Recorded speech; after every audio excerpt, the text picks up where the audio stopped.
ದಿವಂಗತ ನಟಿ ಶ್ರೀದೇವಿ ಅವರಿಗೆ ಸೇರಿದ ಚೆನ್ನೈನ ಈಸ್ಟ್ ಕೋಸ್ಟ್ ರೋಡ್ನಲ್ಲಿರುವ ಸುಮಾರು 4.7 ಎಕರೆ ಜಮೀನು ಈಗ ವಿವಾದದ ವಿಷಯವಾಗಿದೆ. ಜಮೀನಿನ ಮಾಲೀಕತ್ವಕ್ಕಾಗಿ ಕಾನೂನು ಹೋರಾಟ ನಡೆಯುತ್ತಿದ್ದು, ಇದೀಗ ಶ್ರೀದೇವಿಯ ಪತಿ ನಿರ್ಮಾಪಕ ಬೋನಿ ಕಪೂರ್ ಮತ್ತು ಮಕ್ಕಳಾದ ಜಾಹ್ನವಿ ಕಪೂರ್, ಖುಷಿ ಕಪೂರ್ ಅವರುಗಳು ನ್ಯಾಯಾಲಯದ ಮೆಟ್ಟಿಲೇರಿದ್ದಾರೆ. ಈ ಆಸ್ತಿಯ ಮಾಲೀಕತ್ವಕ್ಕಾಗಿ ಮತ್ತೊಬ್ಬರಿಂದ ಸಲ್ಲಿಸಲಾಗಿರುವ ಅರ್ಜಿಗಳನ್ನು ರದ್ದು ಮಾಡಬೇಕೆಂದು ಅಪ್ಪ ಮಕ್ಕಳು ಮನವಿ ಮಾಡಿದ್ದು, ಮದ್ರಾಸ್ ಹೈಕೋರ್ಟ್ ಮೊರೆ ಹೋಗಿದ್ದಾರೆ. ಎಂಸಿ ಶಿವಕಾಮಿ ಮತ್ತು ಅವರ ಸಹೋದರ ಎಂಸಿ ನಟರಾಜನ್ ಮತ್ತು ಅವರ ತಾಯಿ ಚಂದ್ರಭಾನು ಎಂಬುವರು ಚೆಂಗಲ್ಪಟ್ಟು ನ್ಯಾಯಾಲಯದಲ್ಲಿ ಈಸ್ಟ್ ಕೋಸ್ಟ್ ರೋಡ್ನಲ್ಲಿರುವ ಸುಮಾರು 4.7 ಎಕರೆ ಜಮೀನು ಕುರಿತಾಗಿ ಮೊಕದ್ದಮೆ ಹೂಡಿದ್ರು. ಈ ಆಸ್ತಿ ತಮ್ಮ ತಾತನಿಗೆ ಸೇರಿದ್ದಾಗಿದ್ದು, ತಮಗೂ ಇದರಲ್ಲಿ ಪಾಲಿದೆ ಎಂಬುದು ಅವರ ವಾದವಾಗಿದೆ. ನಟಿ ಶ್ರೀದೇವಿ ಅವರು ಈ ಆಸ್ತಿಯನ್ನು 1988ರಲ್ಲಿಯೇ ಖರೀದಿ ಮಾಡಿದ್ದರು. ಕಳೆದ 38 ವರ್ಷಗಳಿಂದ ಈ ಆಸ್ತಿ ಅವರ ಕುಟುಂಬದ ವಶದಲ್ಲಿಯೇ ಇದೆ. ಈ ಹಿಂದೆಯೂ ಬೋನಿ ಕಪೂರ್ ಅವರು ಈ ಕುರಿತು ಅರ್ಜಿ ಹಾಕಿದ್ದರು. ದೂರುದಾರರಾದ ಚಂದ್ರಭಾನು ಅವರ ವಿವಾಹವು ಕಾನೂನುಬದ್ಧವಾಗಿಲ್ಲ. ಚಂದ್ರಶೇಖರ್ ಅವರ ಮೊದಲ ಪತ್ನಿ ಬದುಕಿರುವಾಗಲೇ ನಡೆದ ವಿವಾಹ ಇದು ಎಂದು ಬೋನಿ ಕಪೂರ್ ವಾದಿಸಿದ್ದಾರೆ. ಈ ಹಿಂದೆ ಚೆಂಗಲ್ಪಟ್ಟು ನ್ಯಾಯಾಲಯವು ಬೋನಿ ಕಪೂರ್ ಅವರ ಅರ್ಜಿಯನ್ನು ತಿರಸ್ಕರಿಸಿ ಪೂರ್ಣ ಪ್ರಮಾಣದ ವಿಚಾರಣೆ ಅಗತ್ಯವಿದೆ ಎಂದು ಹೇಳಿತ್ತು. ಇದನ್ನು ಪ್ರಶ್ನಿಸಿ ಕಪೂರ್ ಕುಟುಂಬ ಈಗ ಮದ್ರಾಸ್ ಹೈಕೋರ್ಟ್ ಮೆಟ್ಟಿಲೇರಿದೆ. ದಿವಂಗತ ನಟಿ ಶ್ರೀದೇವಿ ಅವರಿಗೆ ಸೇರಿದ ಚೆನ್ನೈನ ಈಸ್ಟ್ ಕೋಸ್ಟ್ ರೋಡ್ನಲ್ಲಿರುವ ಸುಮಾರು 4.7 ಎಕರೆ ಜಮೀನು ಈಗ ವಿವಾದದ ವಿಷಯವಾಗಿದೆ. ಜಮೀನಿನ ಮಾಲೀಕತ್ವಕ್ಕಾಗಿ ಕಾನೂನು ಹೋರಾಟ ನಡೆಯುತ್ತಿದ್ದು, ಇದೀಗ ಶ್ರೀದೇವಿಯ ಪತಿ ನಿರ್ಮಾಪಕ ಬೋನಿ ಕಪೂರ್ ಮತ್ತು ಮಕ್ಕಳಾದ ಜಾಹ್ನವಿ ಕಪೂರ್, ಖುಷಿ ಕಪೂರ್ ಅವರುಗಳು ನ್ಯಾಯಾಲಯದ ಮೆಟ್ಟಿಲೇರಿದ್ದಾರೆ.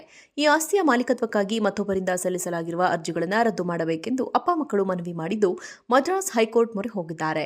ಎಂಸಿ ಶಿವಕಾಮಿ ಮತ್ತು ಅವರ ಸಹೋದರ ಎಂಸಿ ನಟರಾಜನ್ ಮತ್ತು ಅವರ ತಾಯಿ ಚಂದ್ರಭಾನು ಎಂಬುವರು ಚೆಂಗಲ್ಪಟ್ಟು ನ್ಯಾಯಾಲಯದಲ್ಲಿ ಈಸ್ಟ್ ಕೋಸ್ಟ್ ರೋಡ್ನಲ್ಲಿರುವ ಸುಮಾರು 4.7 ಎಕರೆ ಜಮೀನು ಕುರಿತಾಗಿ ಮೊಕದ್ದಮೆ ಹೂಡಿದ್ರು. ಈ ಆಸ್ತಿ ತಮ್ಮ ತಾತನಿಗೆ ಸೇರಿದ್ದಾಗಿದ್ದು, ತಮಗೂ ಇದರಲ್ಲಿ ಪಾಲಿದೆ ಎಂಬುದು ಅವರ ವಾದವಾಗಿದೆ. ನಟಿ ಶ್ರೀದೇವಿ ಅವರು ಈ ಆಸ್ತಿಯನ್ನು 1988ರಲ್ಲಿಯೇ ಖರೀದಿ ಮಾಡಿದ್ದರು. ಕಳೆದ 38 ವರ್ಷಗಳಿಂದ ಈ ಆಸ್ತಿ ಅವರ ಕುಟುಂಬದ ವಶದಲ್ಲಿಯೇ ಇದೆ. ಈ ಹಿಂದೆಯೂ ಬೋನಿ ಕಪೂರ್ ಅವರು ಈ ಕುರಿತು ಅರ್ಜಿ ಹಾಕಿದ್ದರು. ದೂರುದಾರರಾದ ಚಂದ್ರಭಾನು ಅವರ ವಿವಾಹವು ಕಾನೂನುಬದ್ಧವಾಗಿಲ್ಲ. ಚಂದ್ರಶೇಖರ್ ಅವರ ಮೊದಲ ಪತ್ನಿ ಬದುಕಿರುವಾಗಲೇ ನಡೆದ ವಿವಾಹ ಇದು ಎಂದು ಬೋನಿ ಕಪೂರ್ ವಾದಿಸಿದ್ದಾರೆ. ಈ ಹಿಂದೆ ಚೆಂಗಲ್ಪಟ್ಟು ನ್ಯಾಯಾಲಯವು ಬೋನಿ ಕಪೂರ್ ಅವರ ಅರ್ಜಿಯನ್ನು ತಿರಸ್ಕರಿಸಿ ಪೂರ್ಣ ಪ್ರಮಾಣದ ವಿಚಾರಣೆ ಅಗತ್ಯವಿದೆ ಎಂದು ಹೇಳಿತ್ತು. ಇದನ್ನು ಪ್ರಶ್ನಿಸಿ ಕಪೂರ್ ಕುಟುಂಬ ಈಗ ಮದ್ರಾಸ್ ಹೈಕೋರ್ಟ್ ಮೆಟ್ಟಿಲೇರಿದೆ. ದಿವಂಗತ ನಟಿ ಶ್ರೀದೇವಿ ಅವರಿಗೆ ಸೇರಿದ ಚೆನ್ನೈನ ಈಸ್ಟ್ ಕೋಸ್ಟ್ ರೋಡ್ನಲ್ಲಿರುವ ಸುಮಾರು 4.7 ಎಕರೆ ಜಮೀನು ಈಗ ವಿವಾದದ ವಿಷಯವಾಗಿದೆ.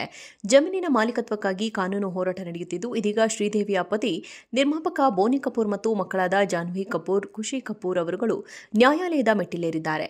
ಈ ಆಸ್ತಿಯ ಮಾಲೀಕತ್ವಕ್ಕಾಗಿ ಮತ್ತೊಬ್ಬರಿಂದ ಸಲ್ಲಿಸಲಾಗಿರುವ ಅರ್ಜಿಗಳನ್ನು ರದ್ದು ಮಾಡಬೇಕೆಂದು ಅಪ್ಪ ಮಕ್ಕಳು ಮನವಿ ಮಾಡಿದ್ದು, ಮದ್ರಾಸ್ ಹೈಕೋರ್ಟ್ ಮೊರೆ ಹೋಗಿದ್ದಾರೆ.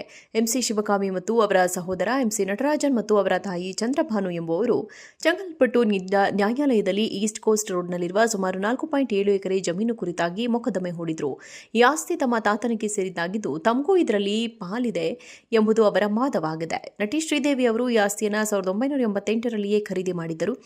ಕಳೆದ 38 ವರ್ಷಗಳಿಂದ ಈ ಆಸ್ತಿ ಅವರ ಕುಟುಂಬದ ವಶದಲ್ಲಿಯೇ ಇದೆ. ಈ ಹಿಂದೆಯೂ ಬೋನಿ ಕಪೂರ್ ಅವರು ಈ ಕುರಿತು ಅರ್ಜಿ ಹಾಕಿದ್ದರು. ದೂರುದಾರರಾದ ಚಂದ್ರಭಾನು ಅವರ ವಿವಾಹವು ಕಾನೂನುಬದ್ಧವಾಗಿಲ್ಲ. ಚಂದ್ರಶೇಖರ್ ಅವರ ಮೊದಲ ಪತ್ನಿ ಬದುಕಿರುವಾಗಲೇ ನಡೆದ ವಿವಾಹ ಇದು ಎಂದು ಬೋನಿ ಕಪೂರ್ ವಾದಿಸಿದ್ದಾರೆ. ಈ ಹಿಂದೆ ಚೆಂಗಲ್ಪಟ್ಟು ನ್ಯಾಯಾಲಯವು ಬೋನಿ ಕಪೂರ್ ಅವರ ಅರ್ಜಿಯನ್ನು ತಿರಸ್ಕರಿಸಿ ಪೂರ್ಣ ಪ್ರಮಾಣದ ವಿಚಾರಣೆ ಅಗತ್ಯವಿದೆ ಎಂದು ಹೇಳಿತ್ತು. ಇದನ್ನು ಪ್ರಶ್ನಿಸಿ ಕಪೂರ್ ಕುಟುಂಬ ಈಗ ಮದ್ರಾಸ್ ಹೈಕೋರ್ಟ್ ಮೆಟ್ಟಿಲೇರಿದೆ.